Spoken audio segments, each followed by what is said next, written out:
8. Les trois sœurs. Debout devant la fenêtre, Miss Marple regardait dehors. Sa valise était sur le lit derrière elle. Elle regardait le jardin sans le voir. C'était rare pour elle de ne pas prêter attention à un jardin qu'elle avait devant les yeux, que ce soit pour admirer ou pour critiquer. Dans ce cas précis, c'eût été vraisemblablement de la critique. C'était un jardin négligé, un jardin dans lequel très peu d'argent avait été investi depuis des années et très peu de travail accompli. La maison aussi avait été négligée. Elle était de belles proportions, le mobilier avait jadis été de bonne qualité, mais asticage et soin lui faisaient défaut depuis un moment déjà. Ce n'était plus une maison aimée, songea-t-elle. Elle portait désormais bien son nom, le vieux manoir. Une maison pourtant construite avec élégance et une certaine beauté, autrefois rendue vivante, chérie. Les filles et les fils, une fois mariés, étaient partis, et c'était à présent Mrs. Glynn qui l'occupait. D'après une remarque qu'elle avait laissée échapper en menant Miss Marple à la chambre qui lui était attribuée, elle avait hérité la maison d'un oncle avec ses sœurs et était venue l'habiter avec elle à la mort de son mari. Elles avaient vieilli, leurs revenus avaient fondu, la main-d'œuvre s'était faite plus difficile à trouver. Les sœurs, l'une plus âgée, l'autre plus jeune que Mrs. Glynn, étaient apparemment restées célibataires, deux Miss Bradbury Scott. Il n'y avait dans la maison nulle trace d'objet ayant pu appartenir à un enfant, ni ballon qui traînait, ni poussette, ni petite chaise ou petite table, juste une maison avec trois sœurs. Ça fait très russe, n'est-ce pas se murmura Miss Marple à elle-même. Elle pensait à l'œuvre de Tchekhov, Les Trois Sœurs, ou peut-être était-ce Dostoïevski. Elle ne se rappelait plus. Trois sœurs. Mais celle-ci n'était certainement pas du genre à languir d'aller à Moscou. Ces trois sœurs, elle en avait la quasi-certitude, étaient probablement fort contentes de rester où elles étaient. Elle avait été présentée aux deux autres, qui étaient l'une venue de la cuisine, l'autre descendue par un escalier pour lui souhaiter la bienvenue. Elles avaient de bonnes manières, de la grâce. Miss Marple les aurait désignées au temps de sa jeunesse, du terme à présent vieilli de dame. Elle se rappelait avoir une fois employé l'expression de dame déchue. Non, Jane l'avait reprise son père, pas déchue dans la détresse. Les gentes dames d'aujourd'hui n'avaient plus guère de risque de se retrouver dans la détresse. Elles recevaient des aides du gouvernement ou d'associations ou d'amis riches, ou peut-être de quelqu'un comme M. Raffil, car enfin, c'était bien là le point crucial, toute la raison de sa présence ici, n'est-ce pas ? M. Raffil avait organisé tout cela. Il avait même dû, songea Miss Marple, y consacrer pas mal d'énergie. Il avait probablement su 4 ou 5 semaines avant sa mort, quand cette mort interviendrait exactement, avec une petite marge d'erreur, car les médecins en général faisaient montre d'optimisme, sachant par expérience que les patients dont on prévoyait le décès dans un certain laps de temps s'octroyaient très souvent un petit regain de vie inattendu et qu'ils s'accrochaient, toujours condamnés mais refusant obstinément de faire le dernier pas. A l'inverse, les infirmières d'hôpital avaient systématiquement tendance, Miss Marple le savait aussi par expérience, à s'attendre à trouver morts le lendemain les patients dont elles avaient la charge, et rester fort surprises quand ils ne l'étaient pas. En faisant part de leur sombre pronostic à l'interne, lors de sa visite, elle s'exposait à recevoir, quand il repassait la porte du couloir, une réponse en aparté du genre « m'étonnerait pas qu'il dure encore quelques semaines ». C'est bien gentil d'être aussi optimiste, pensait alors l'infirmière, mais il a tort, le toubib. Or, bien souvent, il n'avait pas tort, le toubib. Il savait que les gens qui souffraient, les impotents, les infirmes, tout malheureux en détresse qu'ils soient, avaient toujours le désir et la volonté de vivre. Il voulait bien prendre une des petites pilules du docteur pour mieux passer la nuit, mais n'avait nulle intention de forcer la dose, afin de franchir le seuil d'un monde dont il ne savait pour l'instant encore rien. Monsieur Raffil, C'était à lui que Miss Marple pensait quand elle regardait le jardin sans le voir. Monsieur Raffil, il lui semblait à présent un peu mieux comprendre la tâche qu'il lui avait confiée. C'était un homme qui élaborait des plans, de la même manière qu'il planifiait ses opérations financières et ses rachats. Comme aurait dit Chéri, il avait eu un problème. Et quand Chéri avait un problème, elle venait consulter Miss Marple.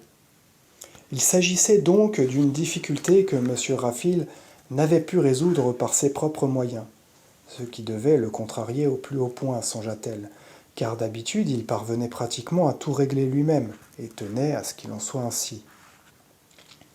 Mais il était cloué au lit et mourant.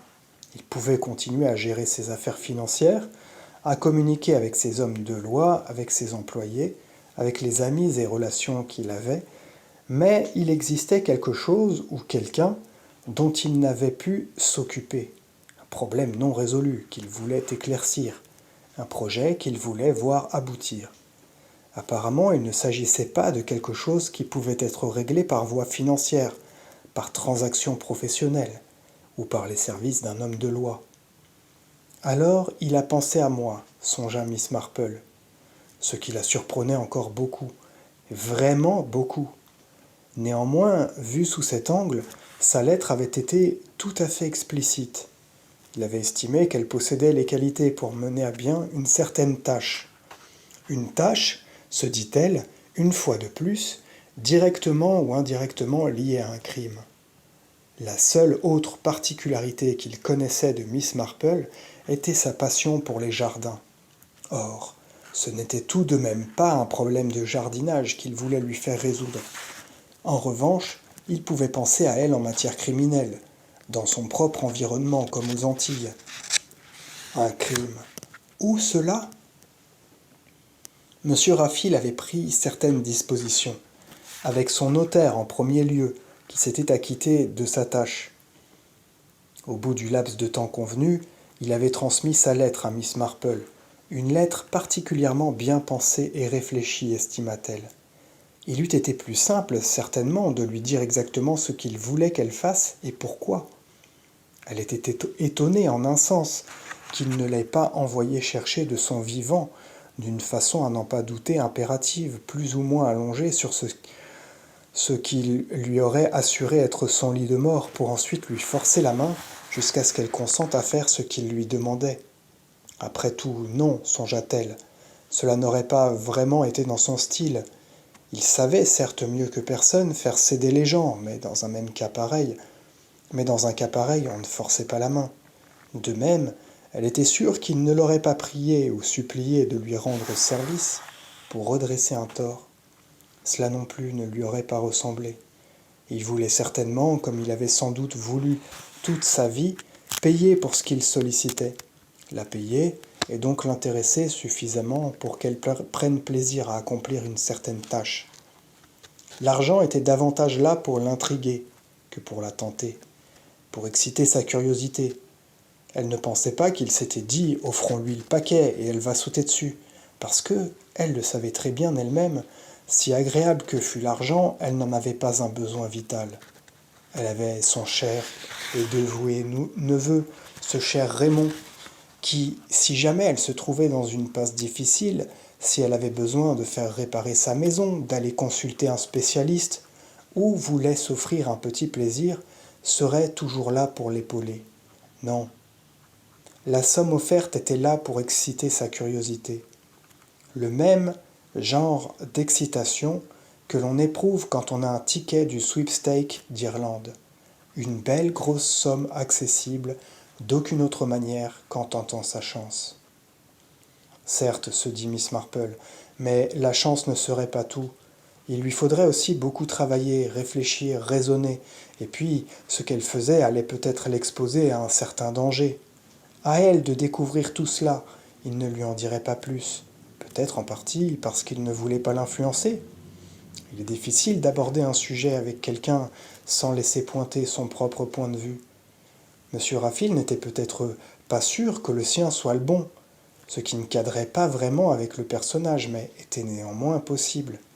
Il sentait peut-être que, diminué par la maladie, son jugement n'était plus aussi sûr qu'avant. Aussi, Miss Marple, sa représentante, son employée, devait-elle échafauder ses propres hypothèses, tirer ses propres déductions. D'ailleurs, il était temps d'en tirer quelques-unes. Autrement dit, retour à la question de départ. De quoi s'agissait-il? Elle avait reçu des directives, c'est ce qu'il fallait considérer en premier, des directives d'un vieil homme à présent décédé. Ces directives l'avaient éloignée de Sainte-Marie-Mide. La tâche, par conséquent, ne devait pas être attaquée de là. Ce n'était pas un problème de voisinage, ce n'était pas un problème que l'on pouvait régler simplement par coupure de journaux ou quête de renseignements interposés, du moins pas tant que l'on ne savait pas sur quoi se renseigner. Elle avait d'abord été envoyée à l'étude du notaire, puis avait dû lire une lettre, 2 lettres, chez elle, enfin partir pour cet agréable voyage, fort bien organisé autour de quelques demeures et jardins célèbres de Grande-Bretagne. Là se situait le tremplin suivant, la maison où elle se trouvait en ce moment, le vieux manoir de Jocelyn St. Mary, dans lequel vivaient Miss Clotilde Bradbury Scott, Mrs. Glynn et Miss Anthea Bradbury Scott. M. Raphael avait arrangé tout cela, arrangé à l'avance, quelques semaines avant de mourir, probablement juste après avoir donné ses instructions à son notaire et avoir réservé une place pour elle dans ce circuit organisé. Sa présence dans cette maison avait donc un motif. Cela durerait 2 nuits seulement, peut-être davantage. Certaines choses pouvaient avoir été planifiées qui l'obligeraient à rester plus longtemps, ou on lui demanderait de rester plus longtemps. Ce qui la ramena au moment présent. Mrs. Glynn et ses 2 sœurs. De quoi qu'il puisse s'agir, elle devait en être concernée, ou s'y trouver impliquée. À elle de découvrir ce que c'était. Sans beaucoup de temps, c'était le seul problème. Miss Marple ne doutait pas un instant de ses capacités à découvrir ce qui pouvait l'être. Elle faisait partie de ces vieilles demoiselles à fanfreluche, qui bavardaient beaucoup, que les gens s'attendaient à voir parler, poser des questions qui, en façade, n'étaient que curiosité de commère. Elle parlerait de son enfance, ce qui amènerait une des sœurs à parler de la leur, de ce qu'elle mangeait à l'époque, des domestiques qu'elle avait eus, de ses cousins et cousines, de sa famille, de ses voyages, des mariages, des naissances et oui, des décès. Il ne faudrait montrer aucun intérêt spécial quand elle parlerait d'un décès. Surtout pas. Elle était sûre qu'il lui viendrait presque automatiquement une réponse toute faite, du genre « Oh mon Dieu, que c'est triste !» Elle allait devoir découvrir les rapports entre les gens, les événements, les récits de vie, voir si des incidents révélateurs feraient, si l'on peut dire, surface. Des incidents du voisinage, même qui ne concerneraient pas directement ces 3 personnes. Un épisode dont elle pouvait avoir connaissance, dont elle pouvait parler ou dont il était quasi certain qu'elle parlerait. Bref, il devait y avoir quelque chose là, un indice, une indication. Dans 2 jours, elle rejoindrait le groupe, à moins qu'elle reçoive d'ici là un signe de ne pas le rejoindre. Ses pensées quittèrent le manoir pour revenir à l'autocar et aux personnes qui y avaient pris place. Il se pouvait que ce qu'elle cherchait se soit trouvé là, dans ce car, et s'y trouverait encore quand elle y retournerait. Une personne, plusieurs personnes, quelques-unes innocentes, d'autres moins innocentes, une lointaine histoire du passé. Elle fronça légèrement les sourcils, essayant de se rappeler quelque chose qu'elle avait pensé, qui lui était passé en un éclair par l'esprit. Vraiment, je suis sûre. De quoi avait-elle été sûre? Elle revint aux 3 sœurs. Il ne fallait pas qu'elle s'éternise ici en haut, juste le temps de sortir quelques petites affaires pour 2 nuits, de quoi se changer pour la soirée, de quoi dormir, son nécessaire de toilette, puis descendre, rejoindre ses hôtesses et converser agréablement avec elles. Un point crucial devait être éclairci.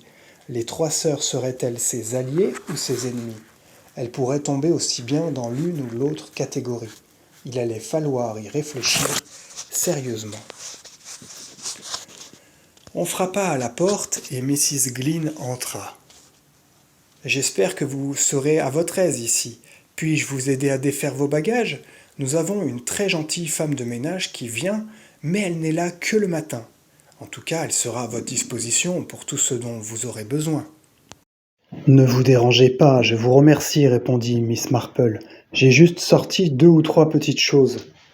Je voulais aussi vous raccompagner en bas. La maison est assez tarabiscotée, vous savez. Il y a 2 escaliers et c'est un peu compliqué. Certaines personnes se perdent. C'est très aimable à vous. Alors, si vous voulez bien descendre, nous prendrons un verre de sherry ensemble avant le déjeuner. Miss Marple accepta avec joie et suivit son guide. Mrs. Glynn, lui sembla-t-il, était beaucoup plus jeune qu'elle. La cinquantaine, guère plus. Elle négocia les marches en faisant bien attention car son genou gauche était toujours un peu incertain. Il y avait une rampe cependant. C'était un très bel escalier et elle le fit remarquer. « Vous avez vraiment une superbe maison, elle date du XVIIIe siècle, si je me trompe. » « Vers 1780, dit Miss Glynn. Les compliments de Miss Marple parurent lui faire plaisir. Elle la mena au salon, une grande pièce élégante.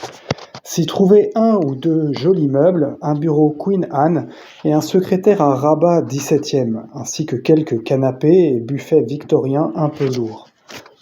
Les rideaux étaient en chintz, passés et usés. Le tapis parut irlandais à Miss Marple, peut-être un Aubusson Limerick. Le sofa était imposant, son velours élimé. Les 2 autres sœurs y étaient déjà installées. Elles se levèrent quand Miss Marple entra et s'approchèrent, l'une pour lui tendre un verre de sherry, la seconde pour lui indiquer un fauteuil. « Je ne sais pas si vous aimez les sièges hauts. Beaucoup de gens les préfèrent. »« Absolument, répondit-elle. C'est bien plus commode. Le dos, vous comprenez. » Les sœurs paraissaient au courant des problèmes de dos. La plus âgée était une belle femme, grande, brune, coiffée d'un chignon. L'autre semblait beaucoup plus jeune. Très mince, avec des cheveux gris qui devaient avoir été blonds et retombaient en désordre sur ses épaules, elle avait une apparence un peu spectrale. Une Ophélie un peu mûre, pensa Miss Marple. Clotilde, si elle n'avait rien d'Ophélie, évoquait en revanche une superbe Clytemnestre. Elle aurait pu poignarder un mari dans son bain avec jubilation. Mais comme elle n'avait jamais été mariée, ce cas de figure n'avait pas pu se présenter. Miss Marple ne la voyait pas assassiner quelqu'un d'autre que son mari, et il n'y avait pas eu d'Agamemnon dans cette maison. Clotilde Bradbury Scott, Anthea Bradbury Scott, Lavinia Glynn. Clotilde était jolie, Lavinia quelconque mais avenante, Anthea avait une paupière qui tressaillait de temps en temps. De ses grands yeux gris, elle jetait étrangement des regards à droite et à gauche, puis soudain derrière elle, par-dessus son épaule, comme si elle avait l'impression que quelqu'un la surveillait en permanence. Bizarre, se dit Miss Marple. Elle se posa quelques questions sur Anthea. Elles s'assirent et commencèrent à parler.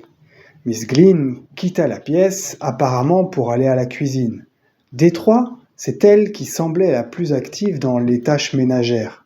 La conversation prit un tour banal. Clotilde Bradbury Scott expliqua que la maison leur venait de famille.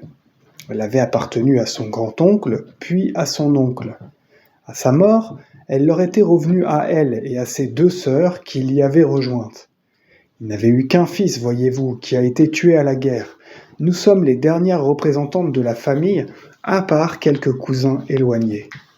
C'est une demeure joliment proportionnée, commenta Miss Marple. Votre sœur m'a dit qu'elle datait de 1780 environ. Oui, je crois. C'est un peu dommage qu'elle soit aussi grande et compliquée intérieurement. Et les réparations aussi, ça coûte cher de nos jours. À qui le dites-vous, soupira Clotilde. D'ailleurs, nous laissons certaines parties tomber carrément en ruine. C'est triste, mais c'est ainsi. La plupart des dépendances, par exemple, est la serre. Nous en avions une très belle et très grande. Il y poussait une vigne de délicieux muscat, dit Anthea, et des héliotropes du Pérou tout le long des murs à l'intérieur. Oui, je la regrette vraiment beaucoup. Seulement, pendant la guerre, on ne trouvait pas de jardinier.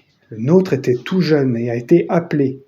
On ne peut rien contre ça, que voulez-vous? Alors impossible de faire les réparations nécessaires et toute la serre a fini par s'effondrer. Comme le petit jardin d'hiver attenant à la maison. Les deux sœurs poussèrent un soupir, le soupir des gens qui voient le temps passer et les temps changer, mais pas pour le mieux. Il y avait de la mélancolie dans cette maison, pensa Miss Marple. Elle était imprégnée de tristesse, une tristesse qui ne pouvait être dissipée tant elle l'avait profondément pénétrée, qui s'était ancrée en elle. Miss Marple eut un frisson soudain.